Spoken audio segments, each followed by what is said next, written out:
Welcome back to Populist Podcast. It's me, Charles, and I am just finishing up on the discussion about the Democratic debates. I'm doing night two. If you haven't seen night one, link in the description. Go check it out.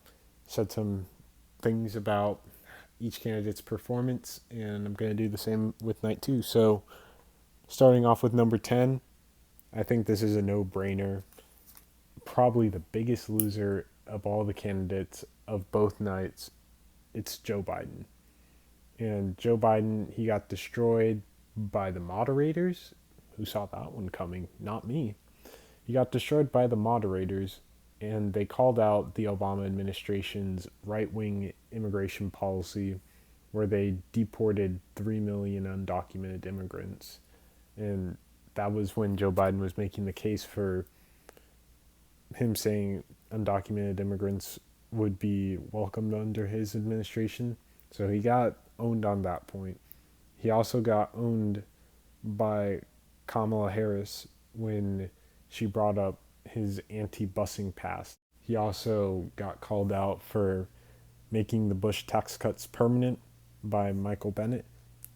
And that was also interesting because I didn't see that one coming. And lastly, he got kind of humiliated by Bernie when Bernie said he voted for the Iraq War, and he didn't, and that's why he's better on foreign policy. So, wasn't a good night for Joe Biden. He was trying to ride the coattails of the Obama administration, but it didn't really work for him. Number 9, I had to make a switch here, and the new number 9, who was originally number 8 after debate night, is Eric Swalwell, and the reason why he's number 9 and not number 8 anymore is because 2 weeks after the debate, he dropped out of the race because he knew he didn't put in a good performance and he was going nowhere. Yeah, it wasn't a good look for him at all when he was screaming out, "Pass the torch."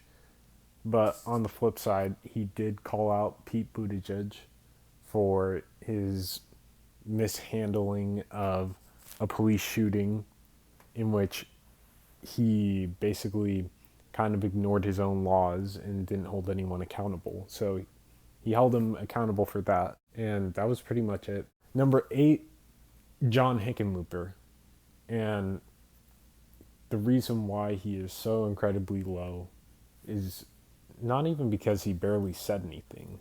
Not only did he make himself look stupid by calling out Bernie's policies and calling them super scary socialism, his campaign staff came out and said they want him to drop out.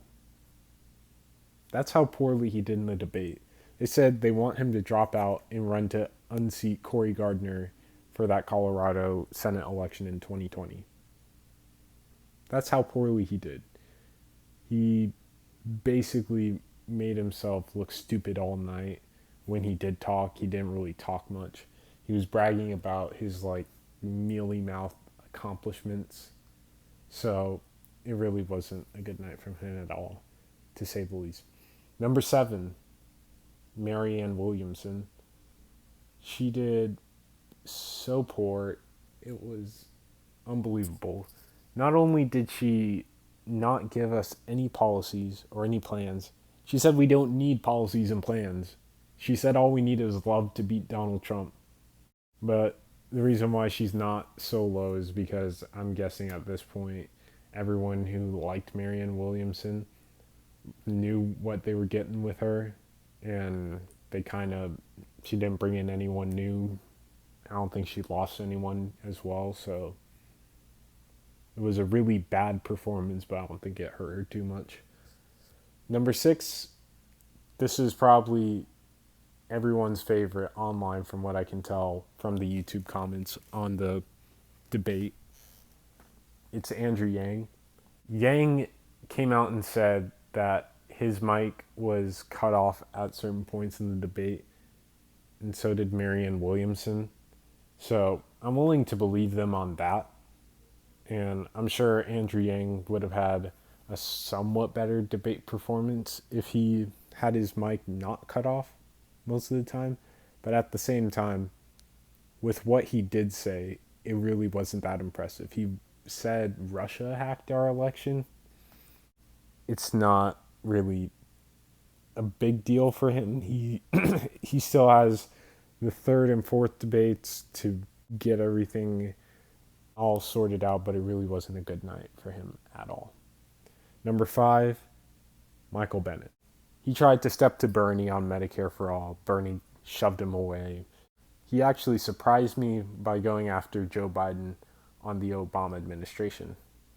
So he kind of evened himself out there on debate performances or actual one-on-ones. He also kind of made himself look stupid and foolish by saying, "Oh, I agree with your policies, Bernie, but I don't agree with how to get there." There's not really much to his debate performance other than that it really wasn't good, but somehow still number 5. Number 4, Kirsten Gillibrand. Now, Gillibrand had like a really, really annoying start. She would not stop interrupting. She really didn't make herself look good. But once she started reining it in about the second half of the debate, she kind of picked things up. She said some good things. She said she would 100% renegotiate with Iran. No one else on the stage said that. So, Gillibrand, we already know she's not a progressive. She's just pretending to be one. But she's not bad at pretending to be one, if you get what I'm saying. She's really good at cloaking herself. Number 3, Pete Buttigieg. Now, Pete's a smart guy. He kind of knows what he's doing. He'll say a really bad answer, and then by the end of his answer, he'll half make up for it. He'll bring it back to a respectable answer, I guess. Like when he started off talking about free college, and then he ended up saying, "Hey, look, everyone needs a $15 minimum wage." So it's things like those where he's speaking poorly on one issue and then saying the progressive thing on the other side of a completely unrelated issue. The one time the media actually called him out was when they called out his kind of not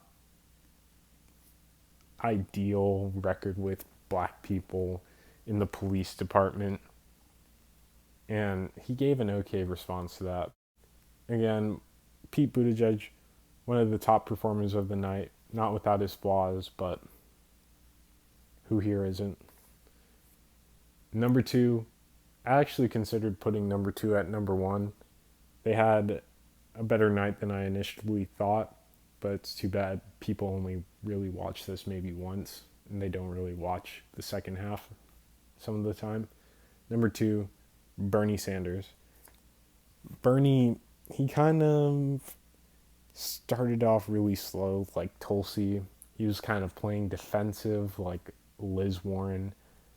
So when you combine those two things, it's not going to be like an amazing night at first until he got started in the second half of the debate.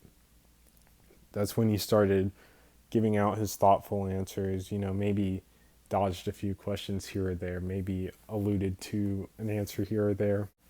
He also kind of gave an answer on that question that was like, what's the first thing you're going to do if you can only get one thing done? And he said, nothing's possible without a revolution, and everything's possible with one, essentially.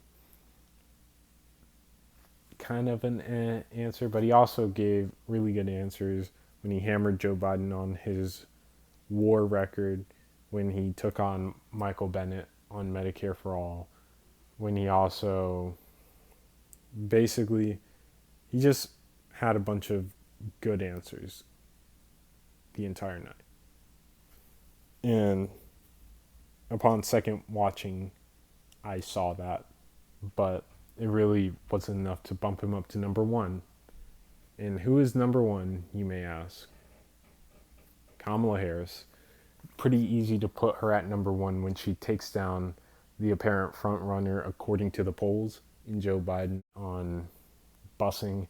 It was really hard to watch. Joe Biden looked sad that entire time she was doing it. She played her progressive-ish card. She's not a progressive like Gillibrand, like Booker, but she's good at cloaking herself. I'm sure she fooled plenty of people when she was trying to be a firebrand, charismatic leader, especially when she had that one really cringy line saying, people don't want a food fight, they want to know how we're going to put food on their tables, and how she said she rattled off a bunch of policies when she was asked for just one. It's kind of cringy, but she had a really good debate performance, and look out for her. It's going to be her against Bernie in the end, fighting for that nomination. She's going to have the establishment behind her. So if there's anyone to be worried about after the first two debates, is the ultimate winner. She was the ultimate winner between both nights, Kamala Harris. So yeah, that's all I got to say. Hope y'all enjoyed. If you did, like, please subscribe. If you didn't enjoy it, I'm sorry. I'll do better. But anyways, thank you guys for watching. And I'll see you in the next video. Bye.